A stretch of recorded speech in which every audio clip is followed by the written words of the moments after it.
Hello, friends. Welcome back to Value Vintage Cards. I want to start off this video with a couple of thank yous. First is for a winnings. Fortunate to have won a kind of randomized drawing for entering. But Brent Richards, absolutely phenomenal. I've had this for a few weeks. I actually had it at school. I was showing my class. We were studying inventory valuations and accounting. So I was using these items as things that can be authenticated and traced, and they're unique. So it was very helpful, even in my day to day, one of my one of my jobs.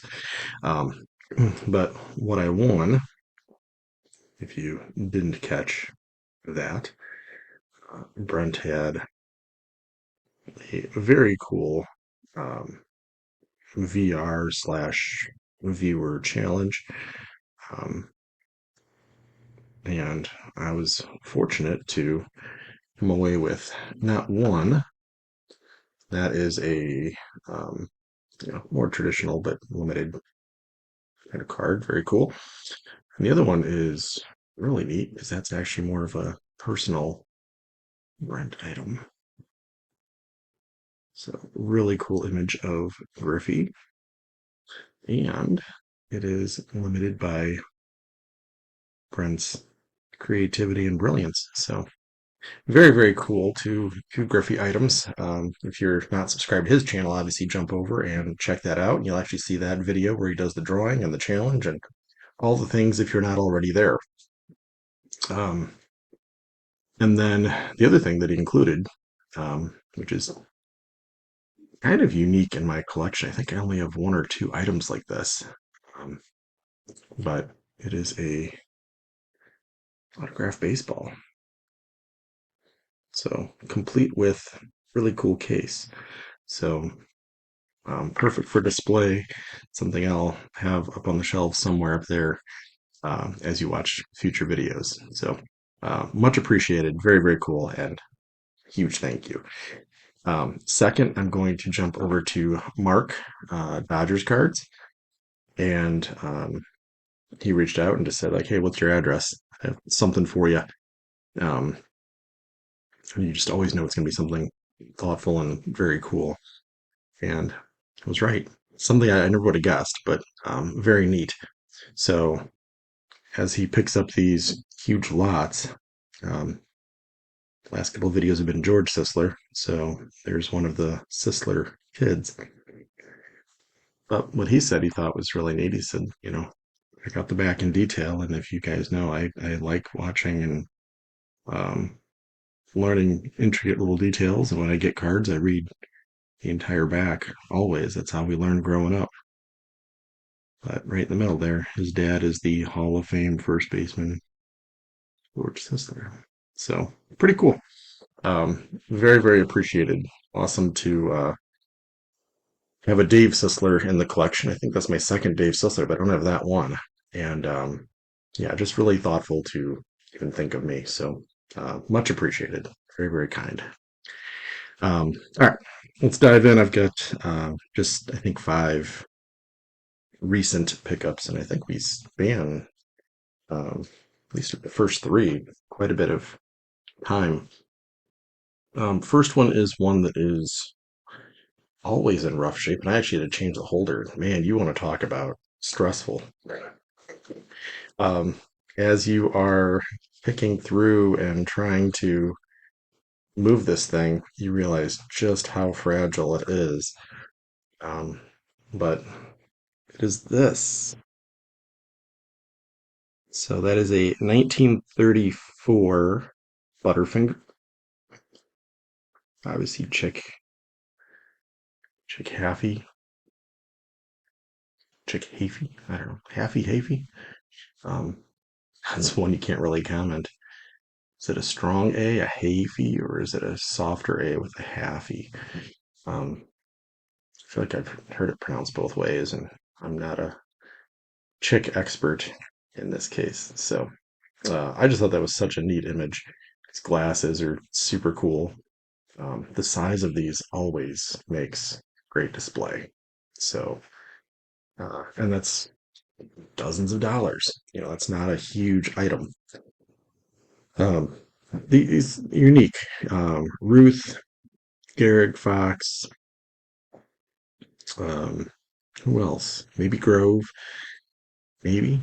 Hornsby. There's a few in there that are, not dozens of dollars, but a lot of the Hall of Famers, you can literally find them for $10, $20, $50. Like they're usually pretty in that realm of reasonable. So, not that I want to create more attention to a set that I love, but those Butterfingers I think are awesome. Next up, another moderate pickup to the collection. Um, 57 tops is epic. I have a 56 cons, and now I have a 60 cons of Ted Klaczewski.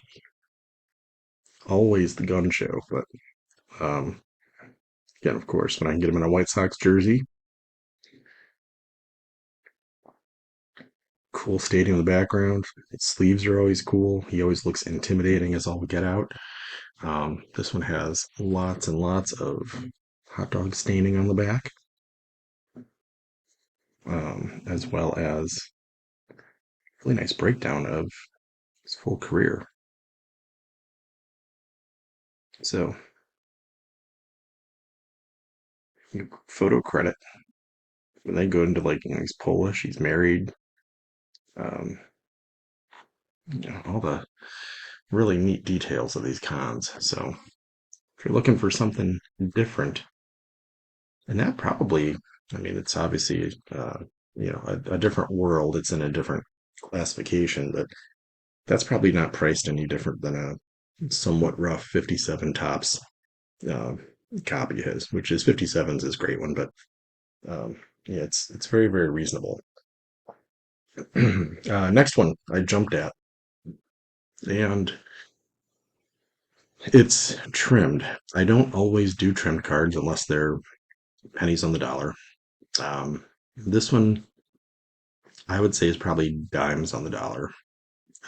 It's definitely a percentage of what it would have been.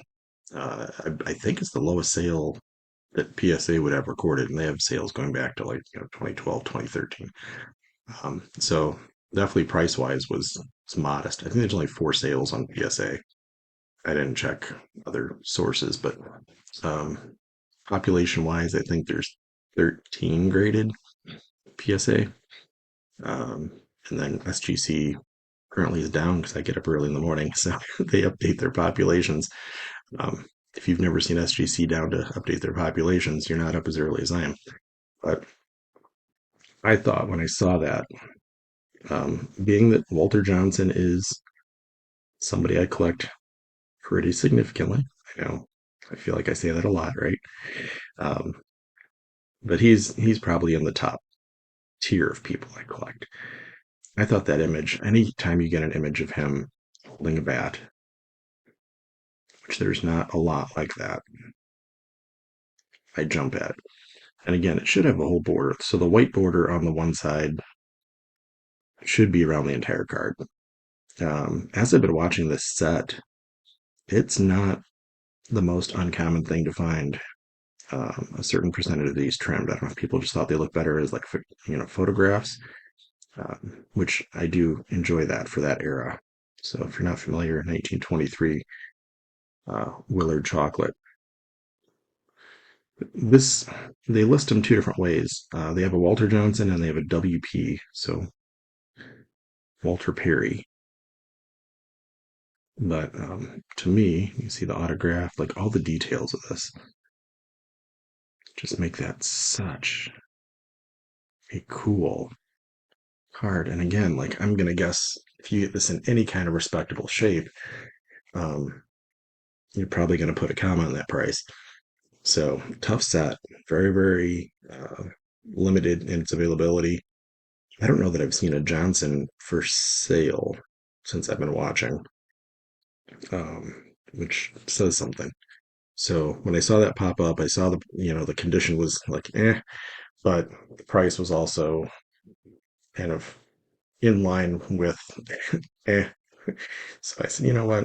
Let's put that one in the collection. Um, if I'm fortunate enough to upgrade ever, that gives me some trade material. But for me, the image is pretty awesome, so I'm good. In the last two, I did get a auction um, delivery yesterday, so thought I would share those. There was only two cards. Strange enough, they're in the exact same set. This is a weird auction. I was planning on going hard for three Sisslers. Um, there was one that I really, really wanted that I thought got more expensive than it should have. And there's two others. Um, the other one I thought got a little out of line where it should have, and this one I thought went pretty fair. I don't think it went, for a steal by any means, which seems to be the way the auction houses are going lately. Um, there's probably a few sliding through where you're like, that was a good buy for somebody, but for the most part, I think they're going somewhere between fair and strong. And so this one is kind of a unique pose. I don't know if I found another exhibit or other item with this pose. So um, going with my Rogers Hornsby collecting theme, this was the only Hornsby I was able to snag in that auction. Um, it went fair. Like I said, it's graded as a three. I think that's, um, I mean, for me, that age, um, no big creasing, there's no big tears, there's no staining, there's no not even writing on it, which I like writing on these sometimes. I think that's kind of a fun little characteristic. But that image to me was just so cool. So Boston NL kind of reminds me of his Gaudi. It's a slightly different angle, but that's one of the few times you see Hornsby with a glove. Usually he's holding the bat or swinging. So I thought that was just super cool.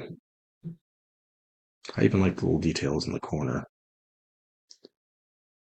Supply Company, Chicago, made in USA, Rogers Hornsby, Boston, NL, name cleared. Again, it's the details on these that get me. It's his hat, it's his hand on his knee, that glove. Check that glove out. I think it's crazy, right? Shoes, just uniform in general. Um, Also kind of cool since the two I got are actually in the exact same set. This is a postcard back. Nice, clean 28 exhibit postcard back.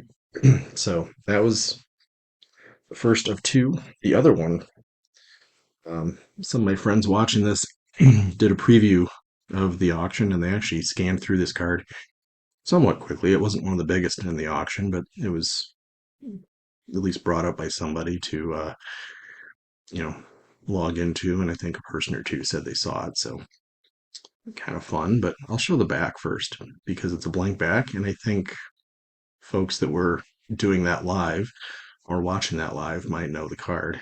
Um, Weird how the process worked. I put in a placer bid on it, and I wasn't necessarily going for this item. Um, like I said, I was looking at the Hornsbys, and with the Hornsbys, the two got a little out of line for where I was thinking, and so I kind of had like a little bit of a mental budget, and I was watching this one, and I was like, that thing's going way lower than I thought. So I jumped on it and started looking at it a little bit more, and I said, it's getting up there. I think it ended up going for, in my world, fair, maybe strong fair. It would definitely didn't go for a steal by any means. But the more I looked at it and started, doing a little more research and looking at the, populations, availability, sales, um, I always look at conditions. So like the Hornsby is probably a little bit nicer than I'd want. This one is exactly what I need because the minute you start getting into uh, threes, fours, fives, things like that, you start getting into some real healthy butts. So I need to get one that's in the lower grade. That keeps my budget in line and lets me pick up, two or three items like this instead of just one. So that's always how I think. But there's the back. Anybody that was watching that live will know what this card is because on the back, somebody wrote, if you can see that well enough,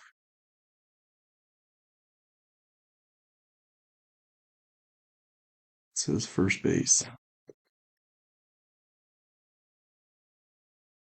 So those that were on the live know the card with first base written on the back.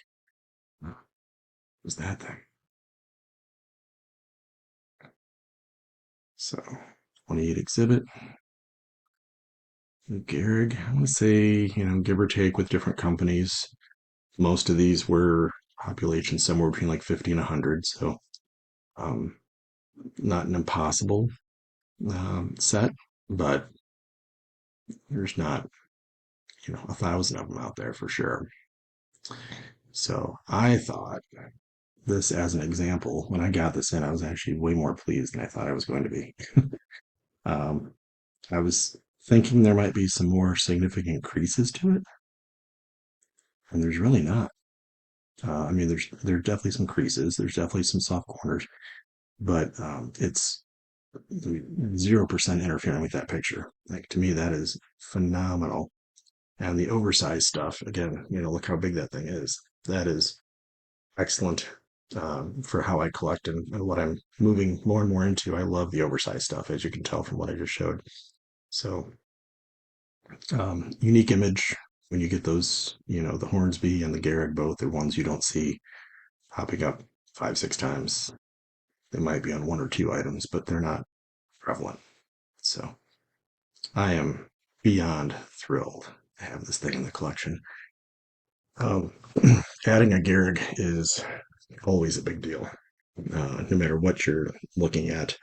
Um, Goudies, Butterfingers, uh, Cashins, W517s, and the exhibits. Some of the exhibits get exorbitant. This is on the list of more modest priced exhibits for sure. But how weird that I go into this auction thinking I'm going to go after 3 different Hornsbys, and I end up with two 1928 exhibits.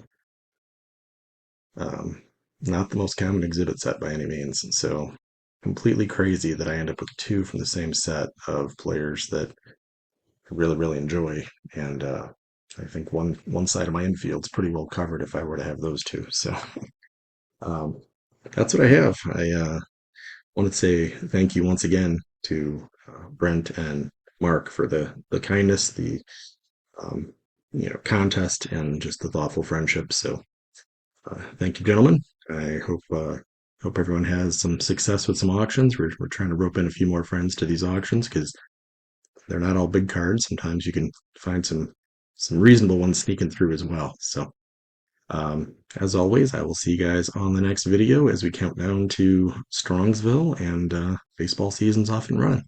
See you guys next time.